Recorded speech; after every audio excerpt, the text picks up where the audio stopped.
3 jobs जो आज नहीं है एंड यू थिंक कि बन जाएगी और बहुत हाई पेइंग होगी इन नेक्स्ट 2 years? एक डेफिनेटली है जो हम अभी बात कर रहे थे कि जो वो इस टॉप 3% में होंगे जो AI एक्चुअली बना रहे होंगे, जो आर्किटेक्ट्स होंगे, जो बिल्डर्स होंगे, जो नए फाउंडेशनल मॉडल्स बना रहे होंगे. लोग LLM की बात कर रहे हैं, मेटा ने एक पेपर निकाला है LCM, लार्ज कॉन्सेप्ट मॉडल.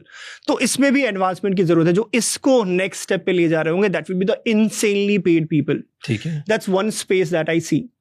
दूसरा मुझे लग रहा है जो सबसे थोड़ी पहले मैंने बात करी कि I am very bullish about this quantum computing because the way how the computer science is working today that's gonna change पूरी तरीके से. बिल्कुल कंप्यूटेशन का जो पूरा स्पेस है उसको डिसरप्ट ही कर देगा. सब कुछ जो आज हम लिख रहे हैं वो क्वांटम एज में सेफ नहीं होगा. हमारे पासवर्ड सेफ नहीं होंगे, हमारे सॉफ्टवेयर सेफ नहीं होंगे. Everything has to be rewritten in the quantum world itself, जो मुझे लगता है 3 से 4 साल के बाद आने वाला है. और यहाँ पे अगर कोई बिल्ड कर रहा है, कोई स्टार्टअप बना रहा है, and I am very amazed. मुझे लगा कि कोई शायद क्वांटम में इंडिया में काम नहीं कर रहा होगा. I went to one of the startup expo and already 100 से ज्यादा कंपनीज है जो थोड़ा क्वांटम पे ऑलरेडी काम करना चालू कर लिया है. तो कोई अगर क्वांटम में कुछ चीजें बिल्ड कर रहा है, क्वांटम में स्किल सेट डेवलप कर रहा है, आई इंसेनली फील इसमें ह्यूज अपॉर्चुनिटी है कंप्यूटर साइंस के एज में. और तीसरा मुझे लगता है the future is all about cross collaborations.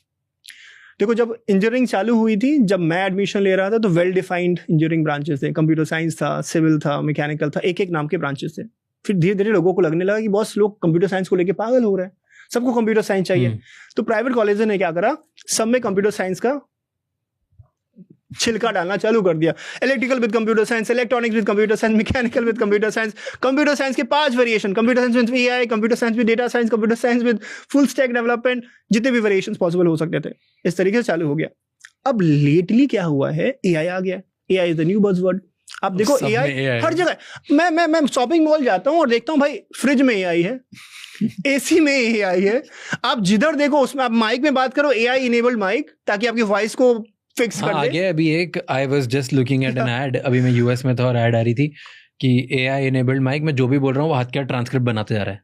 तो मुझे लगता है AI आज के डेट में धनिया हो गया है. जैसे हर सब्जी में आपको धनिया को स्प्रिंकल करना होता है. अगर आपको अच्छा साउंड करना है, you have to sound crazy. या पॉडकास्ट में जा रहे हो, ऑब्सेशन में जा रहे हो, आप AI बोल दो. हमारी मीटिंग्स होती है, सारे बिजनेसमैन, उनको कोई मतलब नहीं है टेक से, they have nothing to do with the tech, but every 2 words that they use AI word there, right?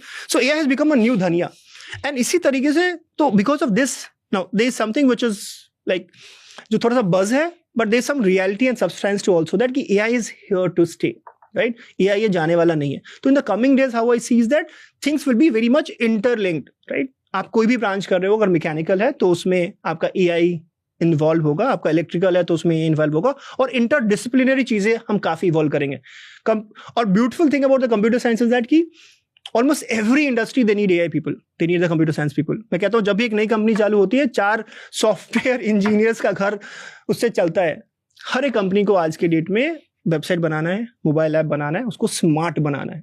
जैसे कहते थे कि पहले civil engineering and mechanical engineers are the evergreen branches, because अगर ह्यूमन है तो रोड्स बनेंगे, अगर ह्यूमन है तो बिल्डिंग्स कंस्ट्रक्ट होगी. इसी तरीके से आज के इंटरनेट के एज में अगर कोई भी कंपनी है, मैन्युफैक्चरिंग है, मार्केटिंग कंपनी है, कोई भी कंपनी आप ले लीजिए, they have to have a digital presence, smart presence, and for that at least 3-4 लोगों का घर उससे चल रहा होगा. तो computer, the beautiful thing about the computer and AI and the technology is that you can go and fit yourself in anything. आप space में चले जाओ, आप डीप रिसर्च में चले जाओ, आप लाइफ साइंसेज में चले जाओ. I think it will have lot of interdisciplinary things is going to come in the coming years to happen, which is not there today. So anything which is going to be timeless or in the world of exploration, going deep in that field with AI is going to be a relevant job.